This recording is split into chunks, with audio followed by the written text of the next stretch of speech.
Today we're going to go over the Sig Sauer Zulu6 HDX. This is my first impressions of them.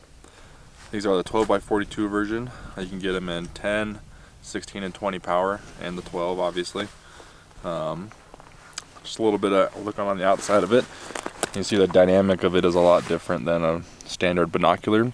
It's a lot more narrow, and then the eye cups and eye pieces, they move together as one, just like a normal binocular would. You can pop them out just like a normal binocular, and then you can also adjust your diopter as well, just like a normal one. On the top, your focus dial is a little bit further down than a normal binocular, so I kind of found using my middle finger to focus to be the easiest. Okay. And then coming up to here, you have your on and off switch. I'll kind of go over that here in detail in a little bit. And then on the bottom you have your single AA battery cartridge, which was what powers this. It is an electro-optic device, so it's powered by a single AA battery. So getting into some of the ideas of it, so you can use it like a normal binocular, but then when you switch to the on position, so I'm going to move this power switch to the on position, and if you can see a green light there. So right now it's in the stabilization mode, so there's gyroscopes within the actual electro-optic itself that is stabilizing your image. So it's mitigating a lot of your hand shake. And say if you're just hiking up a hill and you're breathing heavy and you turn it on, now you're not going to have that sway from breathing and your chest expanding, which is super handy, especially if you're hiking up, like I said, and you find something real quick that you want to look at, and you can kind of pop the stabilization on and see with a steady eye what you're looking at. The other thing, so to go into target mode, you have to be in your scan mode. So I'm in scan mode right now with the green. So there you go. So to get into the target mode, you're going to enter the scan mode by turning it on. The light is going to be green. To go to the target mode, once you find a target you want to fixate on, whether that be a deer, elk, any type of game animal, or say a range target, you're going to flip to the off and then right back to the on. And that LED inside will turn into an amber oranges color, and that'll indicate that you're in target mode. And target mode is going to give you a 50% more stabilization than the scan mode.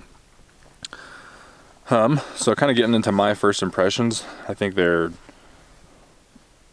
a great piece of gear. I definitely had, they definitely blew my expectations out of the water for what I was expecting to get. The glass inside them is a lot better than I was expecting. I just switched to the Razor Vortex razors.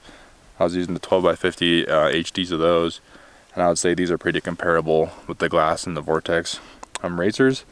It may seem a little bit better just because of the stabilization in there, but I believe the glass is also a Japanese glass, so it's in a higher end glass. Don't quote me on that, but I do think that is correct. The overall dynamic of the actual binocular, like I said earlier, it's not a standard binocular size, standard binocular look. So it does take a little bit to get used to, especially with the cartridge on the bottom. So when you're looking through them, your hands are a lot more narrow than a normal binocular where you're kind of out here. So it takes a little bit of getting used to. So does the stabilization. When you're in the scan mode, if you tend to move pretty fast when you're scanning, the gyros will kind of bounce around. It looks like it's a little bit laggy. But if you're slowly scanning like you're supposed to, or gridding out a hillside, it tends to keep up perfectly with your scan. And then target mode, like once you get fixated on something, switch to target, it's just like you're glassing on a tripod. It's great.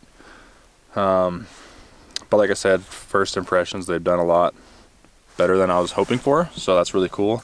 I would say the only gripe that I have so far is just a couple times when I've been sliding them into my bino harness.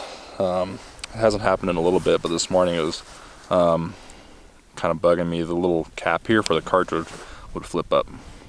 It's not a big deal, but it would just flip up if you slid them into something, or you had gloves on and you pulled them out and accidentally hit it, and it just pops up. But it's a super easy, flip it right back down. So not a big deal.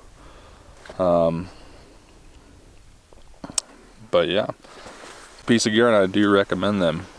I have zero complaints out of them. I think I'll be running these until I find something better. We spotted more deer than the other day. Yes.